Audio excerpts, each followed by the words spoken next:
What's it do? Nothing yet. You see, it needs one last component.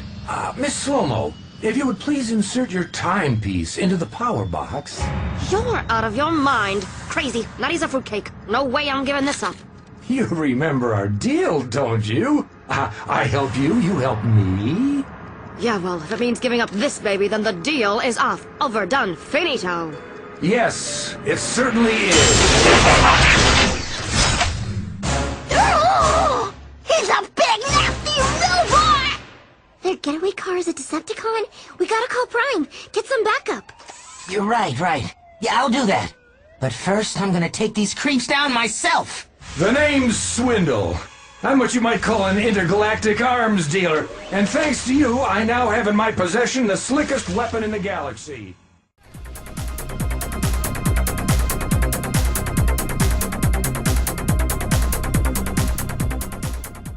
Hello everyone, it's me, Robert, back again for another review actually. Wow, it's been a long time, hasn't it? It has. It's been a long time since I've done any video really. There are a couple of reasons. There's quite a personal reason, and a lot of you will know that. I'm not going to explain on this video, but it's something to do with the family basically, and over the past couple of weeks that sort of had a big impact. But also coursework has had to be handed in on time, and I've been ill for the past week, which has not been very nice, so all the videos I've wanted to make, I can't really do that. But I'm going to do a video now. Yes, I'm reviewing something after long last. Wow, it's been since before AA last year that I actually reviewed a Transformers figure. It's crazy, isn't it? But who am I looking at today? Today I am looking at one of my favourite Transformers animated characters. That being the one and only Swindle. So before I look at the toy, Swindle as a character. Swindle. He's an entrepreneur with few equals, who's always ready to sell his wide range of respective technologies to whoever pays the most, be it warlord, bounty hunter, or fellow black marketeer, as long as he can make a profit, however. Hell, he'd even sell his own motherboard to the highest bidder. His smooth-talking approach to deals has made him one of the best arms dealers in the galaxy, and has led to a life of comfort and luxury. One of his biggest business opportunities was the Cybertronian Civil War, in which he sold arms to both sides. The only reason that he's a Decepticon is that he knows he will always be able to make a deal with Megatron. Now, in the show, he is voiced by the one and only Fred Willard, who really gets across the picture that Swindle is the equivalent to a car salesman on Earth, with slick back hair, who's trying to get you to buy this car no matter how much you don't want it, and for a ridiculous amount of money, but as long as they can make a profit. And it's his voice and mannerisms in the show, which is why I like Swindle's personality so much. Now, Swindle first appeared in Season 2, the episode SUV, Society of Ultimate Villainy, in which Nanosec, Angry Archer, Professor Princess and Slow-Mo teamed up to form a crime syndicate. And on one of their raids, they were about to get cornered by the police when a mysterious watcher told them that there was a getaway car around the corner. This happened to be an SUV. And on their escape, this mysterious informant told them that if they could acquire parts that he needs to build a weapon, then they could sell it on the black market for, oh, how shall we say it? Does the word gigantic ring any bells? So later on in the episode, once they've got all these parts, there is one final bit of it that they need, and that's Slow-Mo's timepiece, which is actually a piece of the Allspark embedded in a clock, which has weird slow ray powers. It's weird, I know, but then again, animated went with some of these concepts. I like the idea personally, I think it's quite cool. At which point Slow-Mo turns around and goes, no, you can't have this, the deal's off. Which this mysterious informant goes, yes, the deal is off. And the car transforms into Swindle. And you find out that all along Swindle's been playing these criminals and wants to basically build a weapon to sell to Megatron so he can make a profit of it. And this weapon disables any electrical magnetic items, including Autobots. And he contacts Megatron and arranges a little demonstration which shuts down everything in Detroit, including the Autobots. And it's only thanks to Sari and this crime syndicate that they actually managed to reactivate Bumblebee using force fields and managed to stop Swindle. Now, at the end of the episode, during the final fight, Swindle is knocked off the roof of a building, but so is the timepiece, which happens to fall into Swindle's hands.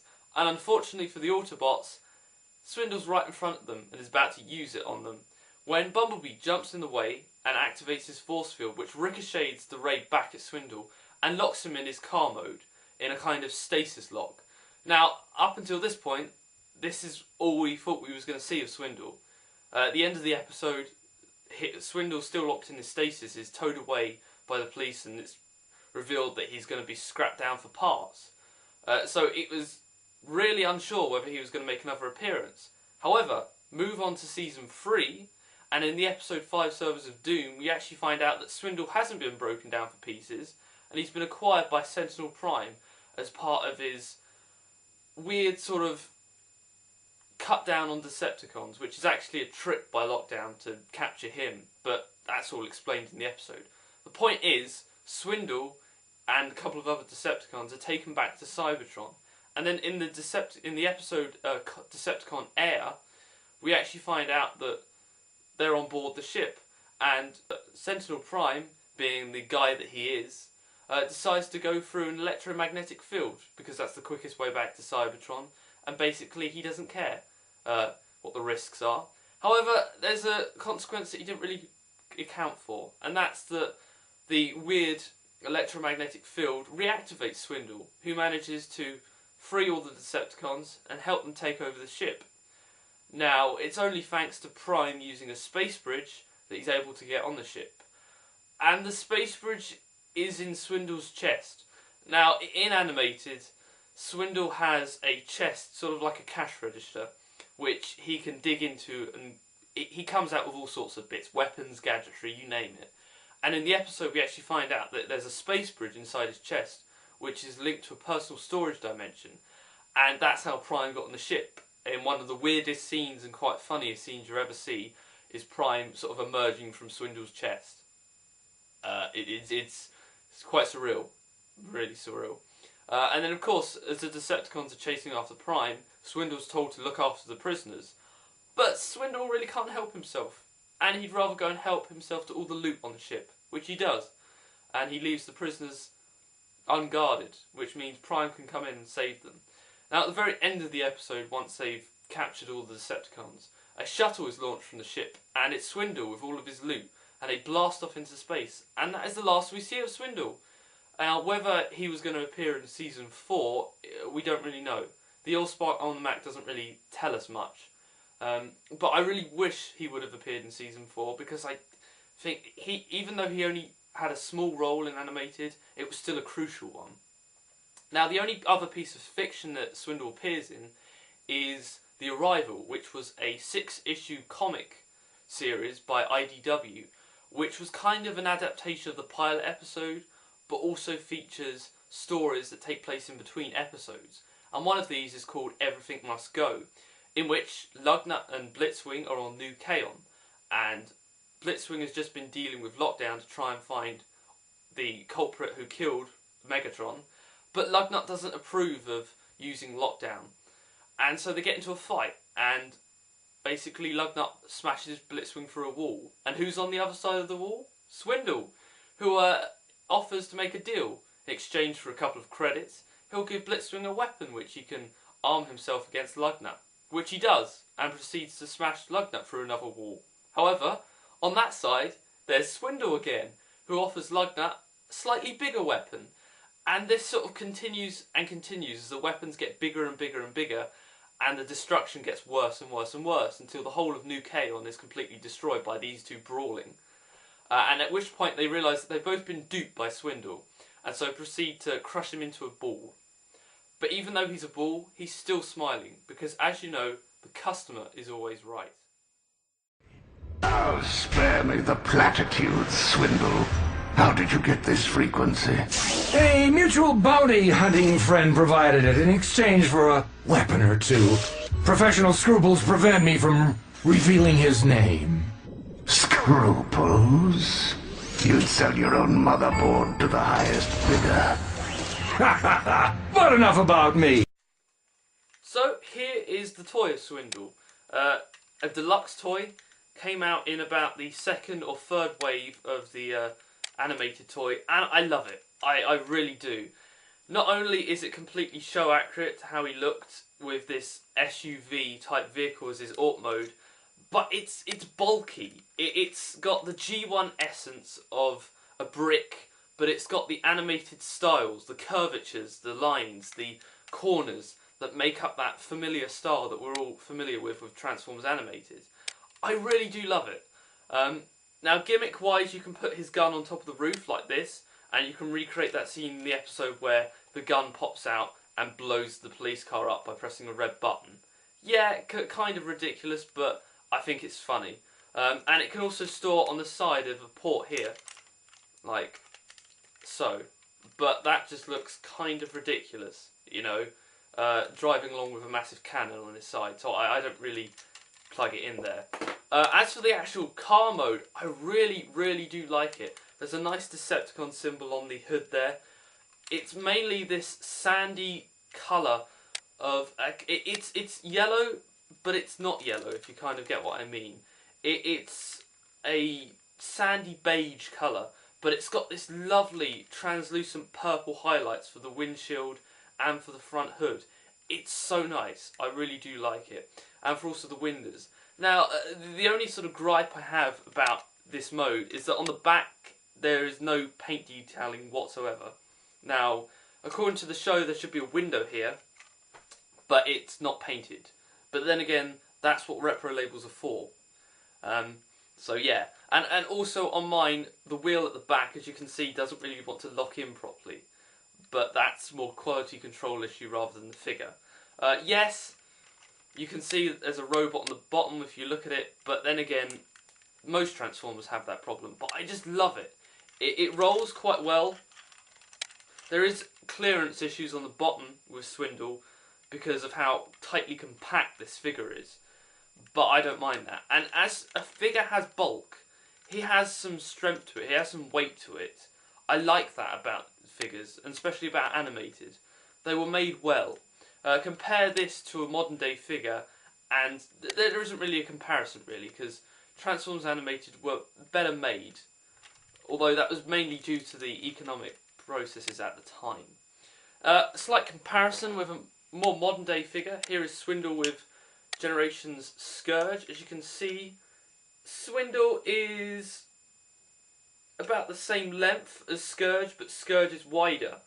Obviously because Scourge is a jet. Now Swindle is more heavier than Scourge, but that's good because it shows that this toy is made of quality, high quality. So, that's pretty much it for his Auto mode. Really nice, very show accurate. It's kind of on the small side, but then again, a lot of animated figures suffered from downsizing, so I don't really mind. So now, let's have a look at his robot mode. So here is Swindle in his robot mode, and I absolutely love his robot mode. If his Auto mode weren't good, then this is 10 times better. It's just absolutely brilliant. Wow, there's so much stuff to talk about this. What shall I say first? His head sculpt. Now, I'm not sure if it's showing up here. I'm not sure if the light piping is working, but his head sculpt is amazing. It's basically a square. Now, why is that? Well, the Generation 1 toy, his head was a square, and that was because it was the connector port. Because as you know, Swindle was the leg of Bruticus, and so his head was the connector port which fit into Onslaught. And I love that Animated has just taken that and homaged it with this really square looking head. Now again, it's accurate to the cartoon, and I'm just glad that it's followed through with the toy. And the light piping is some of the best I have seen on a figure. Not only does it light the whole of the eyes, it lights the pupils of the eyes. It makes him look like he has pupils. That is fantastic. That is just a small bit of engineering which they didn't have to do, but I appreciate so much. And this sort of translucent purple continues throughout the whole of the figure. You've got it on his arms, his legs, and his hands, which you can see there, which I think just works with this figure so well. It pops so well. Now, feature-wise for this figure, As you can see, his cannon does store on his arm, and he's sporting a Megatron look here. Very Generation 1 Megatron. Now, the original Swindle did have a gun, but it wasn't this big, it wasn't this pronounced. But I just like it, because it works so well. Now, one feature that I haven't shown off the cannon yet is it does fire by clicking this button here, but what happens when you fire it is it changes from orange to purple, which is brilliant because in the show this cannon is actually purple, and I like the fact that they've included this gimmick. It's a bit pointless because most people will display it without the missile in to make it more show accurate, but you can also arm this guy up like he does in the show. Now, in the first episode we see him SUV. There's a moment where he's being attacked by the crime syndicate and he releases his full amount of weapons.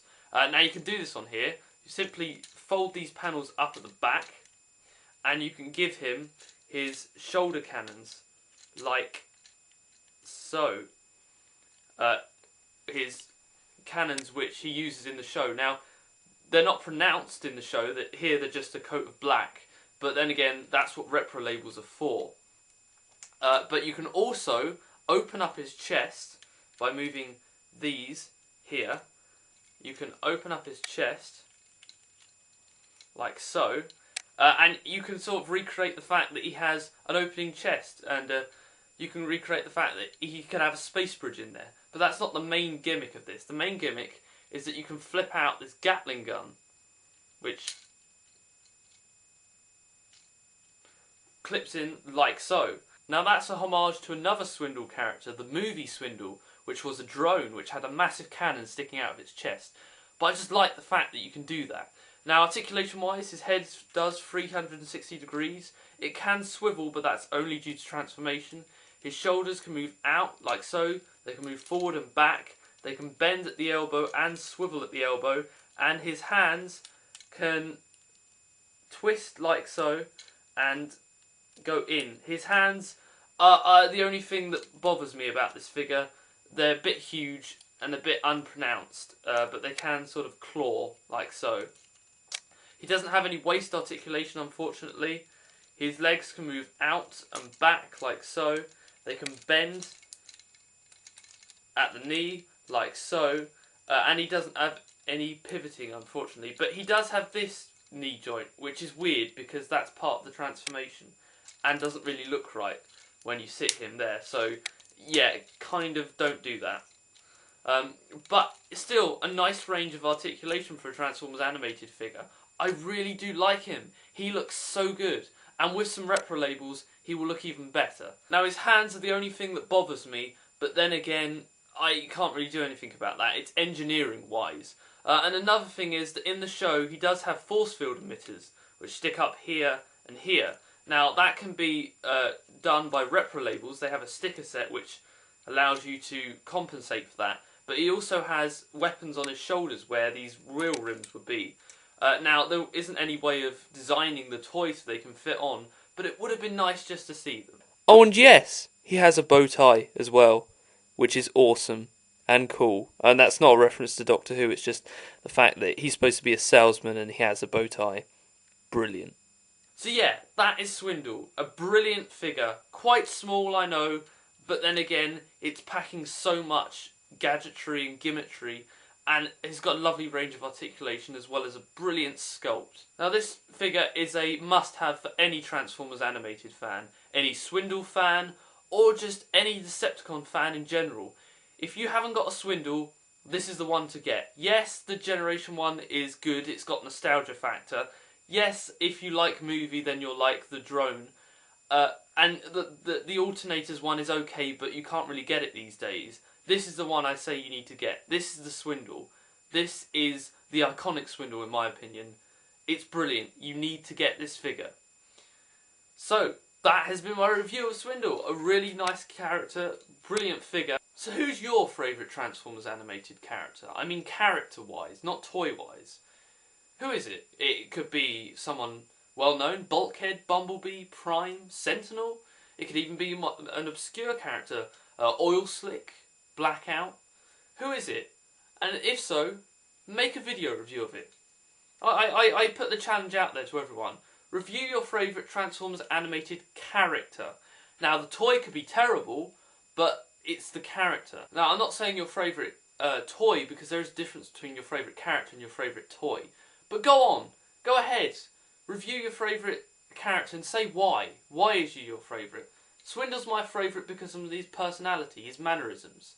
I love him in the show. So yeah, thanks for watching, guys. I hope you've enjoyed this review. As I said, this is the new format of reviews now. A bit more character bio at the beginning, less about the toy. So I hope you've enjoyed it, and I will see you all next time for another review. But until then, bye guys, enjoy your day.